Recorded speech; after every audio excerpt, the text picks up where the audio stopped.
And, you touched on vitamins and minerals, and supplements is also a really big conversation, especially for vegans. And I'm sure the conversation actually needs to be just as loud in people that aren't vegans, because there's a lot of deficiencies and a lot of key nutrients that I think the general population is lacking.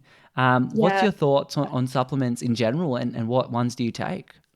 Yeah, so supplements really kind of, it says it all in the name. They're supplements, and they should be there to supplement things that we cannot get through the diet. So there shouldn't be an excuse to just, eat rubbish.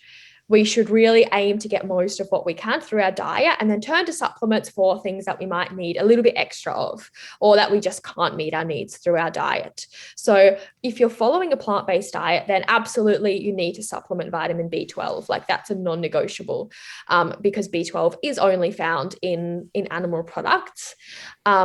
Because our soils are depleted nowadays of B12 because we live in such a hygienic society. So we like to wash our vegetables. We don't eat all the dirt on the vegetables anymore, and that kind of thing, which is why B12 is really necessary. And there are B12 fortified foods, which I know a lot of vegans, say, oh, I'm just going to eat nutritional yeast and B12 fortified soy milk and that kind of thing. But you need about 3 full serves of those per day to meet your B12 needs. So if you're going to be super on point with your diet and have those 3 serves every single day, then you're probably fine.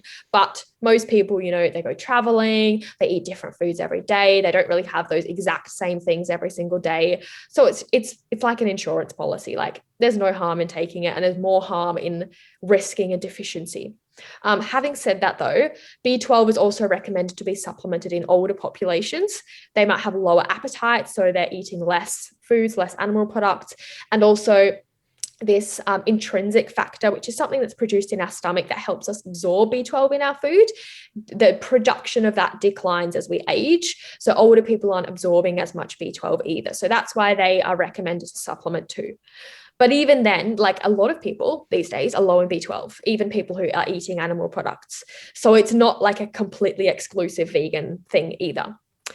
Other than B12, vegans, I recommend supplement DHA and EPA, which is the long chain fatty acids, which are also found in fish or algae, but we don't really eat algae, which is why I recommend taking an algae supplement. We can get the short chain version of these omegas in foods like flax seeds and chia seeds and walnuts, which I'm sure most people who listen to this podcast are pretty familiar with. But because we're not really sure of conversion rates and we don't have any long-term data on this, again, like, supplementing with that algae oil is kind of like an insurance policy, just to kind of safeguard that your brain's going to be healthy in the long term in case those conversion rates aren't very good. Or maybe people don't really have those flax meal and chia seeds and things every day. They just kind of do it here and there when they remember. So that's really kind of the 2 big ones. Then there's just other nutrients of focus that we have to pay attention to. So, like, your vitamin D, if you're not living in an area where you're getting enough sunlight, then that might be something that you need to supplement, especially during winter. There's like zinc. There's iron, there's iodine, but all of these nutrients you can absolutely get through food with paying a bit of attention to the foods that you're eating and making sure you're focusing on getting enough of your grains, your legumes, your fruits, your vegetables, your nuts, and your seeds in every day, and not just having the Beyond Burgers and the Oreos, because that's where people end up getting nutritional deficiencies. Is not really that it was a problem with the diet itself, but a problem with the food choices that they were making. So they just weren't very nutrient rich foods. So I hope that kind of explains it a little bit. Yeah, I think those are really big keys. The only thing I would add, with the B12, I think it's almost imperative that you use a supplement. Like, 3 servings a day, you'd have to be quite meticulous. And I'd almost say, if you're not consciously thinking, like, I Oh, need I to completely agree. maintain. Like, I wouldn't recommend anyone to rely on those fortified foods because, honestly, and even like some nutritional yeast aren't fortified with B12, but they don't really say it on the packet, most of them. So how do you even know? And then with, having 3 serves of like fortified soy milk a day or something, like, most people just don't do that. So Yeah. I really, really do recommend supplementing. And I mean, B12, the supplement is cheap, it's easy to take. So I see no reasons not to. Absolutely. And, I was just going to say, like, having to think about B12 when you're already thinking about, say, if you were to be thinking about carbs and fats and proteins and vitamins and minerals, and then you think about B12, I'm like, that could potentially be the start of a harmful relationship with food. And it Yeah. might not Yeah. be, but it could be. Yeah. And look, even on this whole topic of nutrients, like I see so many people too concerned with are they getting enough nutrients in their diet. And look, if you are feeling good, if you have lots of energy, if you, and I do recommend, especially people who follow a plant-based diet, but kind of everyone in general, to get a blood test every 12 months or so and just check, how's my iron doing? How are my blood levels? How's my B12? And you can, see if something is going to be low and you can supplement with that if needed. But if you're feeling good, if you've got lots of energy, if you don't have any obvious deficiency signs, and you're eating a diet that is focused on whole foods, then you're probably getting enough of what you need.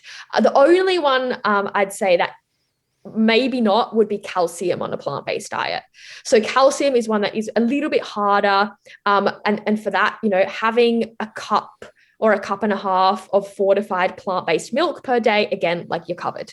And with all the other things like the calcium in greens and in beans and in whole grains, combined with that, absolutely fine. But if someone's not having any sort of fortified plant milk, then that can be a little bit of a one of concern. But other than that, like, look, too much focus on all those nutrients, absolutely, it just leads to stress. It just leads to an unhealthy relationship with food. So sometimes it's actually best to relax a little bit and just think about, okay, I'm just going to make sure I'm eating my few serves of whole grains, my few serves of veg and fruit and nuts and seeds per day. And if I do that, then I'm probably good. And it's okay if one day is a little bit lower because the next day might be a little bit higher, and then that balances out over time. Yeah, I 100% agree. Are you also taking like protein with your training? You've got the Yeah, I Nina do. Cross I do. Meraki foods. Oh yeah, yeah. It is a really good protein. I'm very proud of that one. But yeah, I do take about one serve of protein powder daily. That just helps up my protein intake a little bit. And frankly, I also just really like the taste of protein powder in my oats. So Do you take that like on the daily as part of something that helps your recovery for training, or is that something that you take every second to third day? I have it daily, yeah. Yeah.